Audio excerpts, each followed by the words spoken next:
सुन लीजिए आपसे। अब ये कोई कहे कि लिविंग थिंग्स के नॉन लिविंग थिंग्स के लिए प्रयोग करते हैं तो आप उसको झूठा साबित कर सकते हैं। इस वीडियो को देख लीजिए एक बार, आप उसको प्रूव कर दीजिए कि नहीं भाई, इट का प्रयोग नॉन लिविंग के लिए केवल नहीं होता, एक नाउन के रिपीटेशन को बार बार रोकने के लिए इट का प्रयोग किया जाता है, और छोटे छोटे पशु जानवर दिन महीना साल इन सब के लिए प्रयोग के लिए किया जाता है। हम लोग पढ़ने वाले हैं इट का प्रयोग।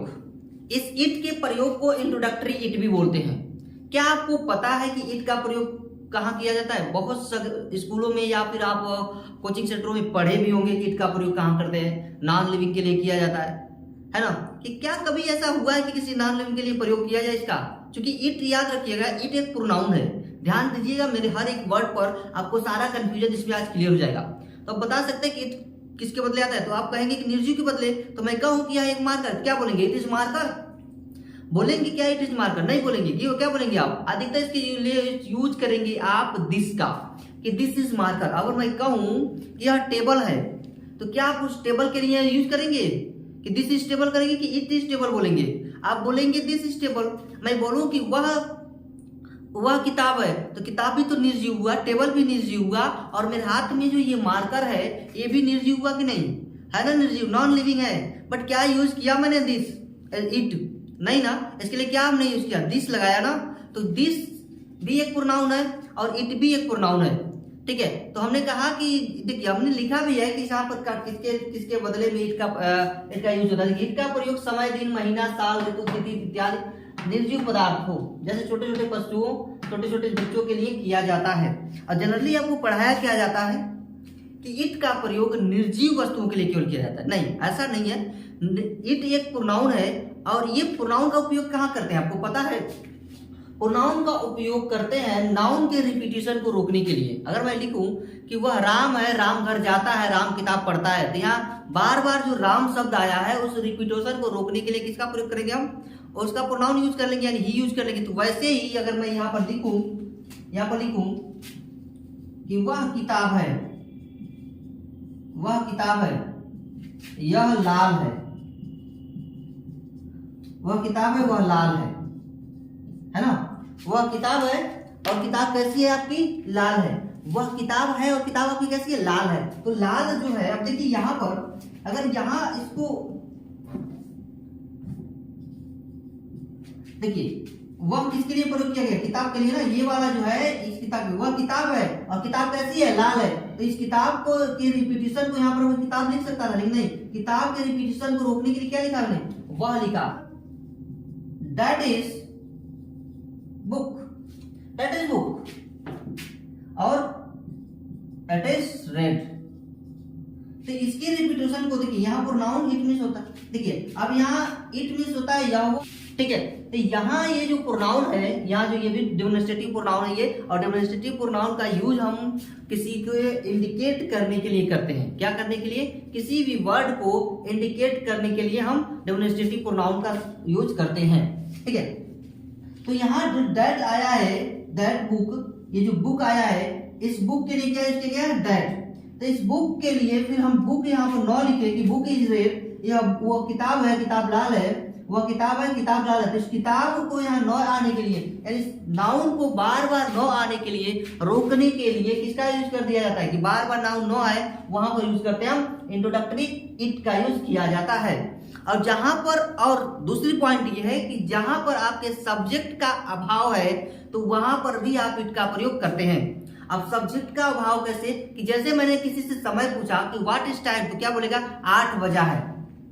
कितना बजा है? 8 बजा है। तो इस तरह का अगर बोलेगा वो, तो वहां भी आप इट का प्रयोग करेंगे। आज मौसम कैसा है? तो मौसम ठंडा है, मौसम गर्म है, सोमवार है आज। तो बहुत सारे जगह पर इसका यूज करते हैं। ठीक है, तो आज चलिए सेंटेंसों के माध्यम से अगर समय भी बताना होता है तो समय के लिए भी यहाँ पर देखिए, समय के लिए, दिन के लिए, महीना के लिए, साल के लिए, ऋतु के लिए, तिथि के लिए, निर्जीव पदार्थों के लिए। जैसे यहाँ पर देखिए टेबल क्या हो गया आपका? निर्जीव है, तो इसके लिए हमने क्या यूज कर दिया? इट। क्योंकि ये बदले में आया हुआ है, नाउन के बदले में आता है ये। ठीक है, नाउन के बदले में आता है, हम डायरेक्ट उसका यूज नहीं करते हैं। डायरेक्ट आप ये नहीं बोलोगे कि it is table, it is pen, it is marker, it is bulb, it is, ऐसे आप नहीं बोलेंगे। आप किसी के बदले में बोलेंगे उसको। ठीक है, आप इसका, अब हाँ, डायरेक्टली तभी बोलेंगे जब सब्जेक्ट का क्या होगा, आपका अभाव होगा, जब हमको सब्जेक्ट का पता नहीं रहेगा तभी। जनरली वो आता नहीं है सब्जेक्ट के रूप में, काम कभी करता नहीं है, ठीक है, याद रखना बेसिकली। तो यहाँ पर मैंने दिखा तिथि, और छोटे छोटे पशुओं के लिए भी प्रयोग किया जाता है, छोटे छोटे बच्चों के लिए भी प्रयोग किया जाता है इस ईट का। हम इसमें बेसिक से लेकर के एडवांस तक देखेंगे सारा, यहाँ ईट का प्रयोग कहाँ करते हैं, ठीक है। तो ईट का प्रयोग हमने समझ लिया। देखिए अब कहाँ करते हैं, तो अगर ये देखिए बजा है, यानी कि 8 बजा है, 8:15 बजा है, 8:30 बजा है, 7:45 बजा है, 8 बजने ही वाला है, 9 बजने वाला है, 9:09 हो रहा है। इस तरह कुछ भी अगर सेंटेंसेस आपको बताने होगा तो आपको क्या करना होगा, इट का प्रयोग करना होता है, ठीक है। आप ऐसे कुछ भी चाहिए, या 1947 है, या 1947 था, 2001 है, या 2001 था, 2001 होगा, इस तरीके का अगर कुछ बोलना होगा तो आप किसका यूज करेंगे, वहां पर इट का यूज करेंगे। मौसम गर्म है, मौसम ठंडा है, सुबह है, शाम है, दोपहर है, रात है, अंधेरा है, उजाला है, प्रकाश है, ये सब बोलना होगा आपको, तो वहां पर क्या लगाएंगे आप, वहां पर आप लगाएंगे इट, ठीक है। तो इट का प्रयोग कहां करेंगे आप, तो इट का प्रयोग किसी नाउन को रिपीटिशन को रोकने के लिए और सब्जेक्ट के अभाव के लिए आप किसका यूज करेंगे, इट का यूज करेंगे। क्लियर, याद रखना आपको, इट का प्रयोग कहां करेंगे, किसी नाउन के रिपीटिशन को रोकने के लिए, और तो उसके नाउन के रिपीटिशन को रोकने के लिए और सब्जेक्ट के अभाव के लिए आप इट का प्रयोग करेंगे। क्लियर, चलिए इतना आपको समझ में आ गया होगा। तो मैंने क्या कहा कि आप कहीं पर भी अगर जैसे सब्जेक्ट का अभाव हो तो वहां पर इट का प्रयोग कर सकते हैं। क्लियर, अब हम समझे सेंटेंसों के माध्यम से समझेंगे कि कैसे इट का प्रयोग और करते हैं। तो यहां देख लीजिए आपने, अगर ये देखिए, ये आप नोट कर लीजिए इसको, ठीक है, ताकि आपको समझ में आए। चलिए और थोड़ा सा समझने की कोशिश करते हैं, इस इट में कंफ्यूजन न हो। हम समझते हैं कि बहुत कंफ्यूजन होता है कि इसके, जैसे यहां लिखूं, यह खरगोश है, यह खरगोश है, छोटा पशु है ना खरगोश, यह खरगोश है, इसकी पूंछ सफेद है, इसकी पूंछ सफेद है। देखिए कह रहा है यह खरगोश है और इसकी पूंछ कैसी है, सफेद है। तो खरगोश एक छोटा, देखिए मैंने लिखा है छोटे बच्चे और छोटे छोटे पशु है, तो यहाँ पर छोटा पशु है ये खरगोश, तो इसके लिए भी आप इट का प्रयोग करते हो, क्योंकि यहाँ लिविंग थिंग्स के लिए है भाई, है ना। कोई पढ़ाया गया कि लिविंग थिंग्स के लिए, मैंने कहा कि सब्जेक्ट को किसी बार बार आए गए नाउन को रोक, उसकी रिपीटेशन को रोकना, ये नहीं बताया जाता है आपको कि लिविंग थिंग्स के लिए, ये हमेशा यही बताया जाता है कि नॉन लिविंग थिंग्स के लिए होगा। नहीं, ये लिविंग थिंग्स के लिए भी प्रयोग होता है, बट उस नाउन के, उस सब्जेक्ट के रिपीटेशन को बार बार रोकने के लिए इट का प्रयोग करते हैं, ये आपको ध्यान रखना है। अब ये खरगोश क्या है, एक लिविंग थिंग्स है, क्या है, लिविंग थिंग्स, और आपको ये कभी नहीं बताया जाता है, आपको बस यही बताया जाता है कि इट का प्रयोग नॉन लिविंग थिंग्स के लिए करते हैं। बट आपको याद से ये ध्यान देना, अपने कान, अपनी आंख, अपने रोम सब कुछ खोल के रख लीजिए, ठीक है ना। और इसका प्रयोग कहां करेंगे आप, छोटे छोटे पशु, छोटे छोटे बच्चे, ठीक है। देखिए अब इस सेंटेंस को अगर आप बनाएंगे तो कैसे बनाएंगे, तो देखिए this is rabbit, this is rabbit, यह खरगोश है, करेगा इसकी पूंछ लाल है, तो इट्स टेल इज व्हाइट, ठीक है। तो देखा ना आपने, आखिर इसका कनेक्शन किससे होगा, इसका कनेक्शन इट से हो गया। मैंने कहा कि खरगोश है और खरगोश का कनेक्शन इसकी से, इसकी पूंछ लाल है, खरगोश के बारे में। अब ऐसे छोटे छोटे पशुओं के लिए, जैसे यह बिल्ली है, यह क्या है, यह बिल्ली है, यह काली है, यह बिल्ली है, यह काली है। अब यहां पर काली किसको बता रहा है भाई, बिल्ली को बता रहा है ना, काली किसको बता रहा था, बिल्ली को। अब यहाँ पर इस बिल्ली के, जब मैं इसको लिख दूं, यहाँ बिल्ली है, बिल्ली काली है, तो इसके रिपीटेशन को अगर रोकने के लिए कोई तो चाहिए, और प्रोनाउन का काम ही है कि नाउन का रिपीटेशन को क्या कर देना, रोक देना। तो यहाँ पर देखिए, ताकि सेंटेंस हमारा क्या बने, सुंदर बने, सेंटेंस क्या बने, सुंदर बने, ठीक है। तो यहाँ पर देखिए लिखा है, तो this is cat, this is cat और it is black, it is black. तो इसके देखिए कैट के रिपीटेशन को रोकने के लिए यहाँ पर किसका प्रयोग किया गया, इट का प्रयोग किया गया, अदरवाइज यहाँ भी हम कैट लगाते। ठीक है, तो आपको आज से और अभी से ये याद कर लेना है कि नाउन का प्रयोग लिविंग के लिए भी किया जाता है, जैसा कि मैंने यहाँ पर किया है। ठीक है, छोटे छोटे पशु, छोटे छोटे बच्चे, छोटे छोटे जानवर जितने भी हैं, और समय, दिन, महीना, ऋतु, साल कुछ भी हो, उन सबके लिए किसका प्रयोग किया जाएगा, इट का प्रयोग किया जाएगा। ये आज से आपको गांठ मार लेनी, एकदम गांठ, और कान खोल के आप सुन लीजिए आपसे। अब ये कोई कहे कि लिविंग थिंग्स के नॉन लिविंग थिंग्स के लिए प्रयोग करते हैं, तो आप उसको झूठा साबित कर सकते हैं। इस वीडियो को देख लीजिए एक बार, आप उसको प्रूव कर दीजिए कि नहीं भाई, इट का प्रयोग नॉन लिविंग के लिए केवल नहीं होता, एक नाउन के रिपीटेशन को बार बार रोकने के लिए इट का प्रयोग किया जाता है, और छोटे छोटे पशु, जानवर, दिन, महीना, साल, इन सब के लिए प्रयोग के लिए किया जाता है। तो ये समझ में आ गया होगा आपको कि इट का प्रयोग कहाँ करते हैं। चलिए आगे थोड़ा बोलते हैं, और बढ़कर के हम और कुछ सीखने वाले हैं। बिल्कुल मैं बेसिक टू एडवांस आपको सिखाने वाला हूँ इट का। ठीक है, अब देखिए समय बताने के लिए, जैसे मैंने कहा कि 8 बजा है, अब समय बताने के लिए क्या, दिन बताने के लिए, महीना बताने के लिए, साल बताने के लिए मैंने कहा 8 बजा है, 8 बजा है, 8 बजा है। तो भाई समय बता रहा है ना यहाँ पर समय, तो समय को बताने के लिए भी इट का प्रयोग किया जाता है। तो 8 बजा, जहाँ पे सब्जेक्ट के अभाव है, तो मैंने कहा सब्जेक्ट के अभाव के लिए भी क्या करते हैं आप, किसी से पूछेंगे ना, मैंने कहा कि कितना बजा है, कहेगा 8 बजा है, और डायरेक्टली बोलती है 8 बजा है। कौन कहेगा भाई 8 बजा, तो उसका हमें पता होता नहीं है कुछ। ठीक है, कोई तो बोले बोलने वाला होगा, तो वहां उस सब्जेक्ट के अभाव में हम किसका यूज करेंगे, एट का। तो देखिए इट इज 8, 8 देखिए ये वाला यूज करेंगे, o'clock, it is 8 o'clock, 8 बजा, इट इज 8 ओ क्लॉक, ऐसे बोलेंगे आप। ऐसे नहीं बोलेंगे 8 ओ क्लॉक, ऐसे नहीं बोलेंगे, क्या बोलेंगे आप, इट इज 8 ओ क्लॉक, क्या बोलेंगे, इट इज 8 ओ क्लॉक। अगर उसने बोला कि 8:15 बजा है, 8:15 बजा है, तो क्या बोलेंगे, इट इज, देखिए सवा का स्पेलिंग होती है क्वार्टर पास्ट, क्या, क्वार्टर पास्ट, तो it is quarter past 8, it is quarter past 8। आप इसको ऐसे बोलेंगे, ये समय बता रहा है। अब ऐसे ही आप अगर 8:30 बोलना होगा कि 8:30 बजा है, तो इट इज 8:30, इट इज 8:30 बोलेंगे। ठीक है, और ऐसे ही बोल रहे कि 7:45 बजा है, इट इज 7:45। ठीक है, तो इस तरीके से आप बोलेंगे, और इस तरीके से आप समय बताइए। अगर किसी ने पूछा कि व्हाट इज टाइम, तब क्या बोलेंगे, इट इज 9 o'clock, या इट इज 8:15, या इट इज 9:15, जो भी समय हो रहा होगा आप उसको बोल पाएंगे। ठीक है, चलिए आगे बढ़ते हैं, आगे समझते हैं।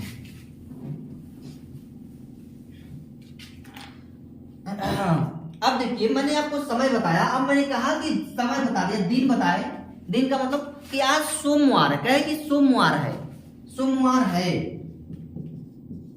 सोमवार है, तो क्या लिखेंगे भाई, मंडे इज, क्या लिखेंगे आप, Monday is, Monday is, that is the wrong sentences. आपको क्या लिखना पड़ेगा, मंडे इज नहीं, क्या लिखना पड़ेगा आपको, आपको लिखना पड़ेगा इट इज मंडे, क्या लिखना पड़ेगा, इट इज मंडे। ये प्रेजेंट में है, अगर यही पास्ट में चला जाता है कि सोमवार था, सोमवार था, तो क्या हो जाएगा, it was Monday, it was Monday, तब ये हो जाएगा इट वाज मंडे, तो सोमवार था, आप ऐसे बोलेंगे। आज से कोई बच्चा कंफ्यूज नहीं होगा, क्योंकि मैं उसको हर एक शब्द रटा दूंगा, उसको हर एक शब्द याद करा दूंगा, ताकि कोई बच्चा आज से ये भूलेगा नहीं कि इट का प्रयोग कैसे किया जाता है। बस वीडियो को शुरू से लेकर के आपको अंत तक देखिए, और इसमें इट का प्रयोग अगर समझ में न आए तो आप हमें कमेंट अवश्य कीजिए। ठीक है, चलिए देखिए आगे बढ़ते हैं। तो देखिए मैंने कुछ सेंटेंसेस लिया है आपको समझाने के लिए, पास्ट इस इट के प्रयोग को तो समझते हैं यहाँ पर, जिसमें मैंने सारे तरीके का, जहाँ जितना भी लिखा था इसमें रूल्स, उसमें तरीके का, हर तरीके का इसमें यहाँ पर सेंटेंसेस मैंने ले रखा है आपको समझाने के लिए। तो पहला सेंटेंस क्या, शाम है, तो क्या लिखेंगे आप, देखिए शाम है, तो इसमें आपको पता नहीं चल रहा है कि सब्जेक्ट कौन है, क्या है, इसमें सब्जेक्ट का अभाव है। सारे सेंटेंसेस में अगर देखेंगे तो समय का क्या है, अभाव है। तो समय के अभाव के लिए और इन दिन, ऋतु, मौसम को बताने के लिए हम इट का प्रयोग करेंगे। तो यहाँ पर लिखेंगे आप, it is evening, it is evening, शाम है, इट इज इवनिंग, सुबह है, इट इज मॉर्निंग, या अगर कहे सुबह का समय है तो क्या लिखेंगे आप, it is morning, it is morning, दोपहर है, इट इज नून। प्रैक्टिस कीजिए, प्रैक्टिस बस। सन 1947 था, इट वाज 1947, इट वाज 1947। सन 2022 है, इट इज 2022। गर्मी का दिन था, गर्मी का दिन है, तो इट इज समर। गर्मी का दिन था, इट वाज समर। ठीक है, क्लियर? तो ये आपको समझ में आया ना, कैसे देखिए किस तरीके से मैंने यूज किया है सारे में, क्योंकि सारे का क्या है, इट यानी कि सब्जेक्ट का हर में आपको अभाव मिल रहा है, तो जिसमें भी समय का अभाव मिलेगा आप यूट लगाइए ना, बिंदास लगाइए। आज सब कुछ देख रहे हैं, यहाँ पर इंसानों से कोई लेना नहीं, इसमें कोई लिविंग थिंग्स नहीं आ रहा है, पहली बात तो ये। और सब दिन समय महीना कुछ ना कुछ ये बता रहे हैं, ठीक है। तो वर्षा होती है, देखिए वर्षा होती है तो क्या होगा, इट रेन्स, चांदनी रात है, it is moon light night, moon light night. 7 नहीं बजा है, निगेटिव भी आ गया इसी में भाई, तो निगेटिव आ गया तो नॉट कहां रहेगा, तो इसके बाद लगेगा, तो यहां पर हो जाएगा आपका इट इज नॉट 7 o'clock। क्या 7 बजा है, इंट्रोगेटिव भी आ गया फर्स्ट टाइप का। जब इंट्रोगेटिव आ गया तो यहाँ पर हम क्या कर देंगे, इज को पहले रख देंगे, इज इट 7 o'clock रख देंगे। सन 1980 कैसे नहीं था, सन 1980 कैसे नहीं था, तो सबसे पहले क्या लिखेगा, हाउ लिखेगा, हाउ। अब how was it, how was, अच्छा नहीं भी है इसमें, how was it not 1980 question mark लगा देंगे, ठीक है। अब ये कह रहे हैं कि वर्षा क्यों और कैसे नहीं होती है, अब वर्षा क्यों और कैसे नहीं होती है क्या लिखेंगे, why and how does it rains. ये देखिए इजी है बहुत ज्यादा, आप इस तरीके से इट का प्रयोग करके सारे सेंटेंसेस को बना लेंगे और आपकी स्पीकिंग्स भी अच्छी हो जाएगी। इस तरीके से प्रयोग करके आप किसी को भी स्पीकिंग्स भी बता सकते हैं। तो ये रहा इट का प्रयोग, और कहीं से अगर इस इट में डाउट हो तो आप हमें कमेंट बॉक्स में अवश्य लिखिए, यहाँ से इट का समझ में नहीं आया है, ठीक है। तो चलिए आज के लिए इतना ही, मिलते हैं फिर अगले किसी नेक्स्ट वीडियो में अच्छे से टॉपिक के साथ।